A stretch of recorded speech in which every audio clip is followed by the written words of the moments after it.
Salut et bienvenue à mon petit atelier maison. La vidéo d'aujourd'hui va être une petite vite qui va porter sur deux choses. Première chose, les boissons gazeuses. Et la deuxième, sur les limes, et plus précisément sur le fait qu'une lime, c'est conçu pour couper à sec. Donc, commençons avec les boissons gazeuses. Dans la dernière vidéo petite vite, j'ai utilisé une canette de Coke pour supposément dissoudre de la saleté sur une lime. Je ne l'ai pas faite, c'était une blague que je faisais en réalité, puisqu'on entend souvent parler de la légende urbaine à propos du fait que le Coke peut dissoudre n'importe quoi. Puis ça me fait toujours rire. Donc, j'ai fait une blague avec ça. Et oui, j'ai bu une gorgée de Coke quand j'ai fait la vidéo.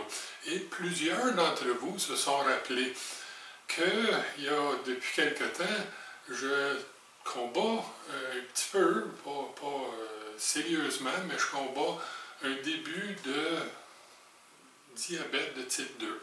Bon, mais parfait. Il y a à peu près 2 ans, mon taux de sucre se tenait régulièrement au-dessus de 7.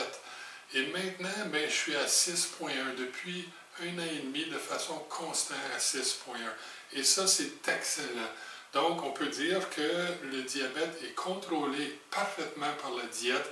Et non, je ne bois plus de boissons gazeuses sucrées et ça l'aide beaucoup. Donc, ça, c'est une chose, inquiétez-vous pas, c'est pas quelque chose que je fais régulièrement, c'était réellement pour la vidéo.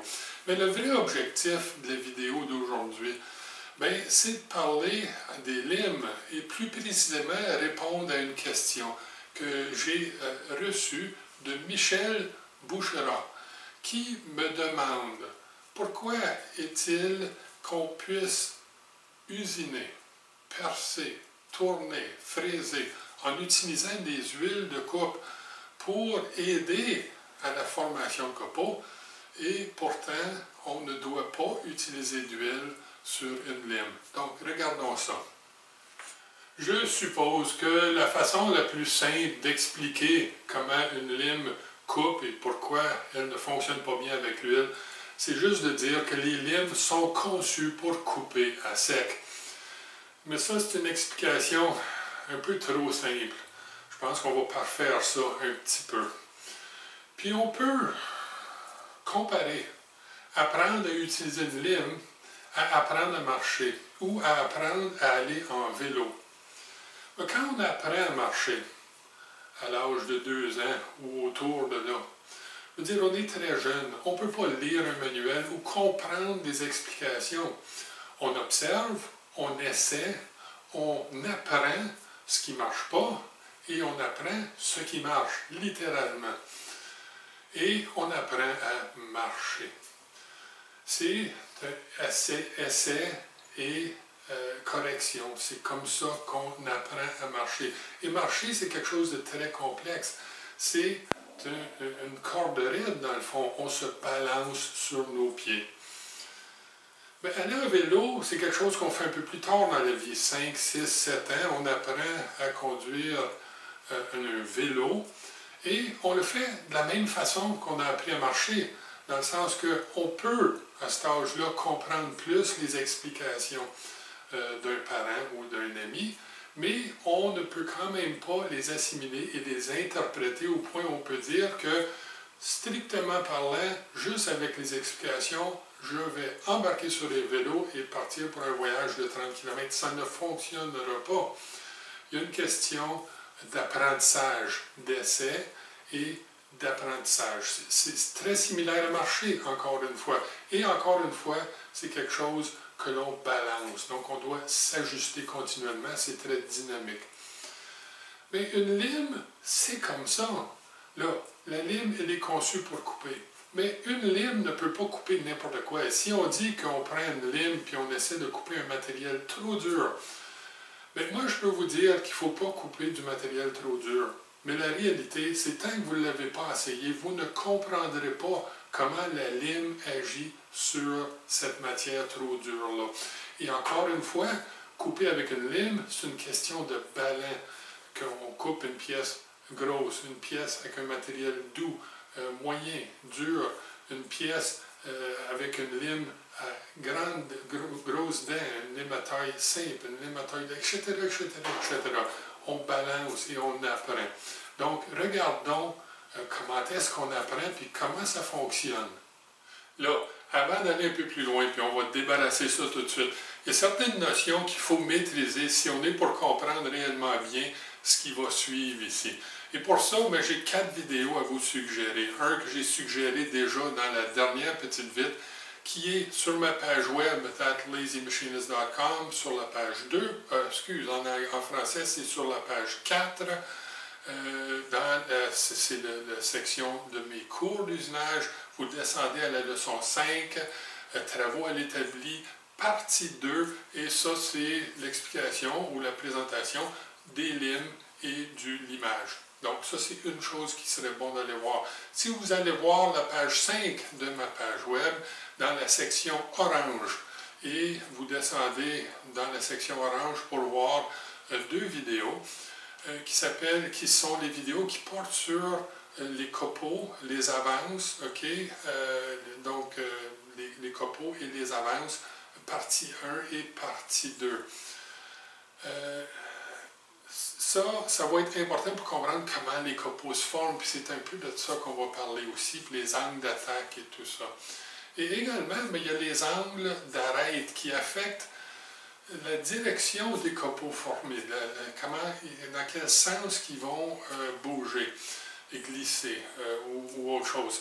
Mais ça, on va voir dans la section verte de la 5e page de ma page web, une vidéo qui porte sur ces angles d'attaque ou d'arête tranchante pour le travail sur le tour, mais ça va nous expliquer quand même ce qui se passe. Donc, si vous voulez, allez voir ça. Puis nous autres, on va continuer avec notre explication de lime. Là, qu'est-ce qu'il y a de différent entre une lime et l'usinage? Là, je pointe là-bas parce que ma fraiseuse et ma perceuse, ma fraiseuse et mon tour sont juste là. Qu'est-ce qu'il y a de différent? Bien, première chose qu'il faut mentionner, c'est quelque chose qui n'est pas différent, mais ça l'est en même temps. Une dent de lime, c'est une dent qui a un angle ou une face d'attaque positive. Et ça, c'est crucial. Parce que, la deuxième chose, une lime, c'est un outil que je tiens à la main et qui est actionné à la main. Évidemment, c'est une lime. Donc, pourquoi ça c'est important? Bien, quand je vais couper, il est difficile d'appliquer assez de force sur la pièce pour forcer la lime à pénétrer. Et cet angle positif d'attaque, la surface sur laquelle le copeau se forme, puisqu'il est positif, bien, ça tire la lime dans la pièce. Dans le fond, je n'ai besoin que de mettre de la pression pour partir le copeau. Ceci étant dit, sur la fraiseuse, sur le tour, je n'ai pas ce problème-là. Et je peux, sur ces machines-là, utiliser, oui, des angles positifs, mais je peux utiliser des angles neutres et des angles négatifs même, puisque ces machines-outils-là nous donnent beaucoup de rigidité et m'offrent des avantages ou un avantage mécanique. Ça peut être avec des engrenages et pignons, des roues dentées et pignons. Ça peut être avec des vis-mères ou des leviers, toutes sortes d'avantages qui me permettent d'appliquer et de maintenir une grande force ou beaucoup d'efforts sur l'outil et de forcer l'outil, même s'il y a une surface de coupe négative qui veut la repousser, bien, forcer l'outil à lever un copeau quand même. Je ne peux pas faire ça avec une lime. Donc la lime ne peut pas avoir une surface neutre ou négative. Positif seulement. Grosse différence. Tenue à la main, grosse différence. Là, si la lime avait juste une dent, puis ça c'est important aussi, bien, j'aurais aucune difficulté à la faire pénétrer la surface de la pièce que je suis en train de limer. Mais ce n'est pas le cas. Une lime, ça a une multitude de dents. Et les multitudes de dents augmentent la surface de contact. Sur la fraiseuse, sur le tour, j'ai quelques dents ou une seule dent qui coupe à la fois. Et ça veut dire qu'il est facile de faire pénétrer l'outil dans la pièce. La lime, c'est tout autrement. J'ai tellement de dents, des milliers de dents sur la lime, et ces dents-là font en sorte qu'il y a une énorme surface de contact entre la lime et la pièce. Et encore là, notre angle négatif ou positif pour nos dents ici, qui attire la lime dans la pièce, bien, ça va m'aider à couper. Il est important de dire que l'huile de coupe, ce n'est pas une huile lubrifiante. Si on prend de l'huile moteur, qui est réellement lubrifiant, et on l'appliquait sur un tarot, et on allait tarauder un trou dans une pièce d'acier, bien, l'huile qui serait très lubrifiante, l'huile moteur, permettrait un glissement plus qu'une action de coupe, et le tarot se coincerait dans le trou, et probablement qu'il se briserait. Donc, ça n'aiderait pas du tout l'action de coupe. En réalité, ça serait le contraire. Parce qu'une huile de coupe, c'est pas tellement un lubrifiant, c'est plus un nettoyant. Donc, ça lubrifie un petit peu, mais ça nettoie beaucoup. Et sachant ça, il est important de comprendre que lorsqu'un copeau se forme, bien, on a nos phases. Puis là, si les phases, ça ne vous dit rien, bien, allez voir les vidéos qui portent sur la formation de copeaux. Ceci dit, quand un copeau commence à être formé, bien, j'ai une phase de compression. Cette compression-là, une fois qu'il a accumulé assez de matériel, va commencer à avoir un glissement de copeaux. Et ultimement, à la fin du processus, bien, le copeau va se séparer à cause des différentes tensions sur la surface intérieure et extérieure du copeau. Bon, ça, c'est la base. Mais sachant ça, au début, la compression requiert énormément d'efforts mécaniques. Et c'est souvent pourquoi qu'un outil de tour brise au tout début d'une coupe n'est pas capable de passer par-dessus la phase compression, à coince puis à casse. Donc, sachant ça, n'importe quoi qui empêche l'outil de pénétrer la pièce au début d'une coupe, bien, va accroître phénoménalement la quantité de force requise pour partir le copeau. Et un lubrifiant, bien, c'est exactement ça que ça fait. Bon, pourquoi c'est un problème? Mais sur le tour et fraiseuse, c'est un peu moins un problème. J'ai un avantage mécanique. Mais avec ma lime, c'est un gros problème parce que je n'ai pas d'avantage mécanique. Comme je disais, limer, c'est une question de balance. C'est comme marcher puis aller en vélo. Mais qu'est-ce qu'on balance avec une lime? On ne peut pas appliquer une force énorme. Et on ne veut pas appliquer une force énorme. Je veux dire, une lime, c'est pas si rigide que ça. Sachant ça, c'est quoi le balance? Bien, entre la force de répulsion et la force d'attraction. Bien, quand je commence une coupe, les dents de lime qui attaquent ou qui abordent la pièce, bien, sont repoussées vers le haut. Et au tout début, j'ai besoin d'appliquer plus de force sur mon coup de lime. Mais une fois que j'ai engagé la pièce, l'effort de coupe réduit. Aussitôt que le copeau commence à se former, l'effort réduit. Et ça veut dire qu'au début, la lime est repoussée et par après, la lime est attirée par l'angle positif des dents. Et je trouve un point de ballon là-dedans qui me permet de couper correctement. Là, si j'huilais ma lime ou la surface avec quoi que ce soit, même une huile de coupe, parce que ce n'est pas un bon lubrifiant, mais ça lubrifie quand même, bien, je ne serais pas capable de surpasser l'effort requis pour faire pénétrer le début de mes copeaux. Je n'aurais pas cette phase de pénétration-là qui passe à la formation. Pourquoi?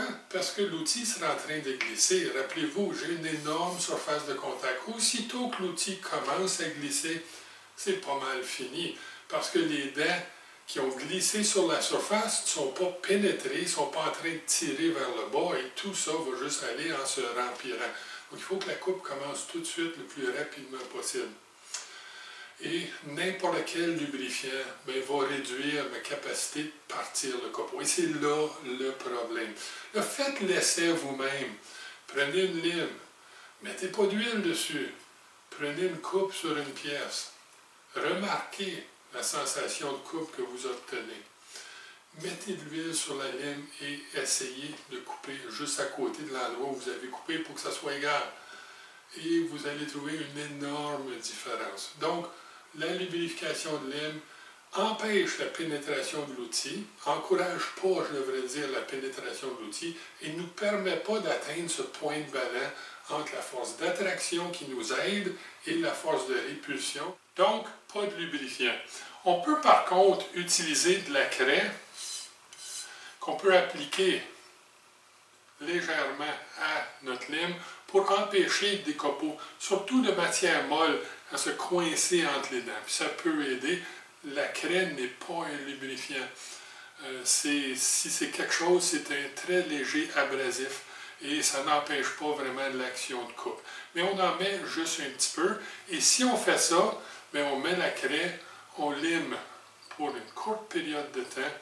On nettoie la lime avec la canne à lime, on applique d'autres craies, on continue. C'est pas quelque chose qu'on peut dire, on met de la craie et on coupe pendant une demi-heure, ça ne fonctionnera pas. Donc, on a vu que, j'espère qu'on a compris que le lubrifiant de lime empêche l'action de coupe de se produire normalement. Et j'espère, Michel, que mes explications ont répondu à ta question. Si ce n'est pas le cas, envoie-moi un message puis j'essaierai de parfaire la chose. Par contre, pour tout le monde, ben, amusez-vous. Soyez prudents, c'est tellement important. Et bon usinage.